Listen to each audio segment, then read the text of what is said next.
હાલો, good morning, જય શ્રી કૃષ્ણ, જય માતાજી. કેમ છે મિત્રો? તમે બધા મજામાં જ છો અને હું પણ મજામાં જ છું.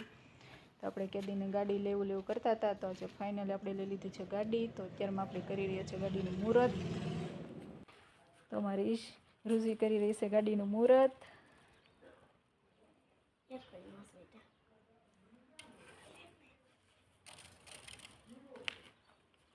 અને મારી ઈચ્છા કરે છે ગાડીનું મુહૂર્ત, કારણ કે આપણે મુહૂર્ત હંમેશા કુંવારકાના હાથે કરાવતા હોઈએ છીએ, કરાવવાનું હોય છે. તો બી કુંવારકાને આપણે બોલાવી લીધી છે અને કુંવારકા કરી રહી છે આપણે ગાડીનું મુહૂર્ત.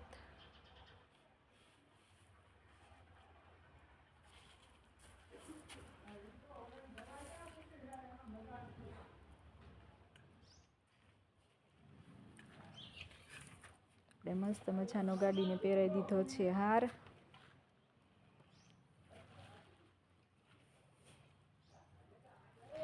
કંઈક મસ્ત આપણે હાર પહેરાવી દીધો છે અને મસ્ત મજાની માતાજીની ચૂંદડી પણ બાંધી દીધી છે ગાડીને. મિત્રો મસ્ત આપણે ગાડીનું મુહૂર્ત કરી દીધું છે.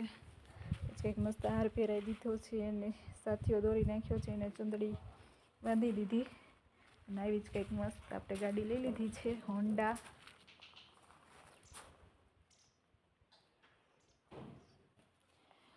મિત્રો ગાડી બહુ ફાવતી તો નથી, હજી થોડી થોડી ફાવે છે, પણ ફાઇનલી આપણે લઈ લીધી છે.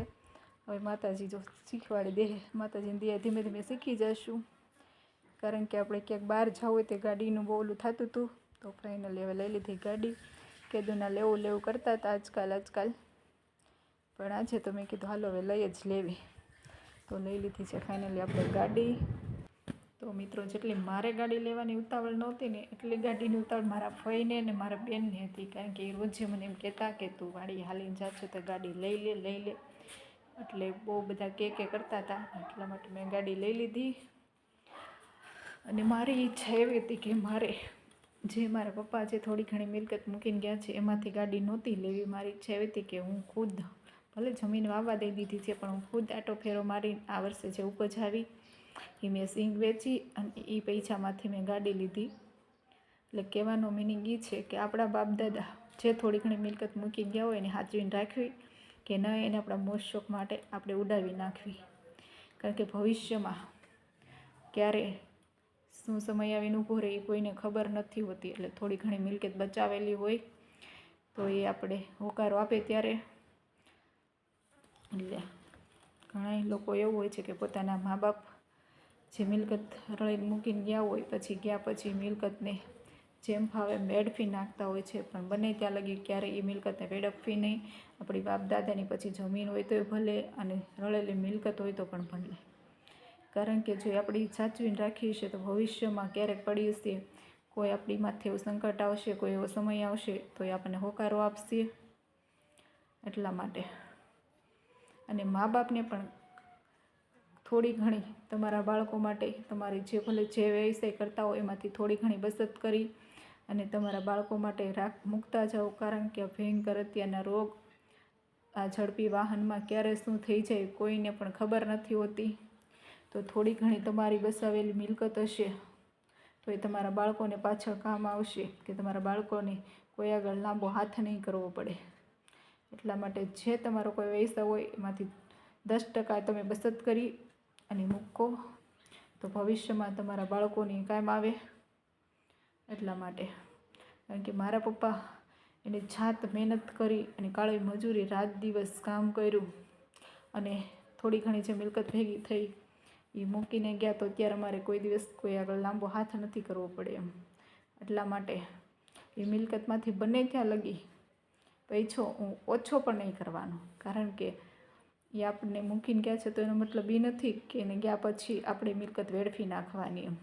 બંને ત્યાં લગી મિલકત બહુ એવી જરૂરી હોય ત્યારે જ ઉપયોગ કરવાનો, ત્યાં લગી મિલકત સાચવીને રાખવાની, કે ભવિષ્યમાં આપણે કોઈ એવું સામે મુસીબત કે એવી કંઈ જરૂર ખાસ હોય ત્યારે જ મિલકતનો ઉપયોગ કરવાનો.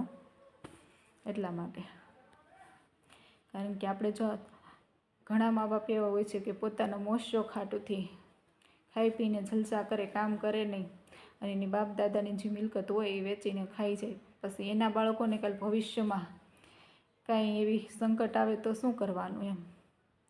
એટલા માટે બને ત્યાં લગી તમારા શોખ હાટું અને ખાઈ પીને જલસા કરવા હાટું તમારે બાપ દાદાની જે મિલકત હોય એને કાઢી ન નાખો. કારણ કે કાલ તમારા બાળકોની માથે કાંઈ એવું સંકટ આવશે, કાંઈ એવું જરૂરિયાત આવશે પૈસાની, તો એ શું કરશે? જો તમે બાપ દાદાની મિલકત જે કાંઈ હોય એ મૂકીને ગયા હશો તો એને કદાચ તમારા બાળકો હાલો વેચીને પણ કાંઈ કરશે, કે થોડી ઘણી મિલકત હશે એ પણ ઉપાડી અને એમાંથી કંઈક રસ્તો કરશે. જો કાંઈ તમે મૂકીને નહીં ગયા હોય અને કાંઈ હશે જ નહીં તો તમારા બાળકો શું કરશે?